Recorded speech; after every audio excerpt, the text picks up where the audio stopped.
আজকে আমরা কথা বলবো মজাদার একটা গুনাহ সম্পর্কে।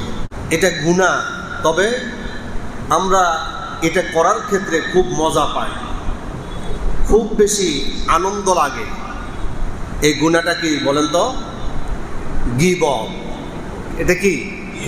গীবত, পরনিন্দা করা, অপরের সমালোচনা করা। যখন আমি কারো সমালোচনা করি, সে যদি আমার বিরোধী পার্টি হয়, সে যদি আমার চক্ষুশূল হয়, তার সমালোচনা করতে আমার কাছে মজা লাগে না? তাহলে এটা কি মজাদার গুনাহ? এটা গুনাহ ঠিক আছে, কিন্তু করার সময় মজা লাগে না? লাগে। শয়তান সবচাইতে বেশি এই গুনাহ করানোর ক্ষেত্রে সাকসেস। একজন হাজী সাহেব,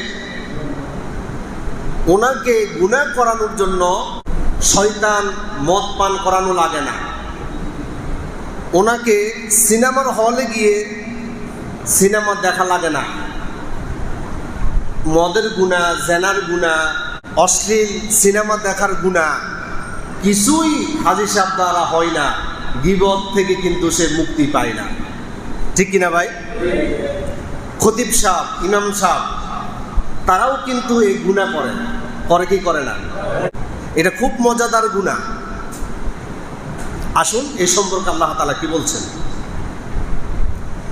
আল্লাহ রাব্বুল আলামিন পবিত্র কোরআন মাজিদের 49 নম্বর সূরা হুজুরাতের 12 নম্বর আয়াতে বলছেন, ইয়া আইয়ুহাল্লাযীনা আমানু ইজতানিবু কাসীরাম মিনাল-যন্ন ইন্না বা'দাল-যন্নি ইসমুন ওয়া লা তাজাসসু ওয়া লা ইয়াগতাব বা'দুকুম বা'দান আইয়ুহিব্বু আহাদুকুম আন ইয়াকুলা লাহমা আখিহি মাইতান ফাকারিহতুমু ওয়াত্তাকুল্লাহা ইন্নাল্লাহা তাওয়াবুর রহিম।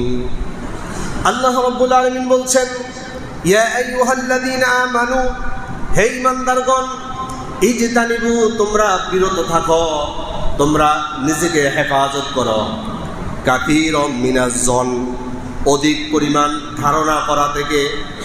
গীবতটা সূচনা হয় অন্যের প্রতি কুধারণার কারণে। যার প্রতি আপনার কুধারণা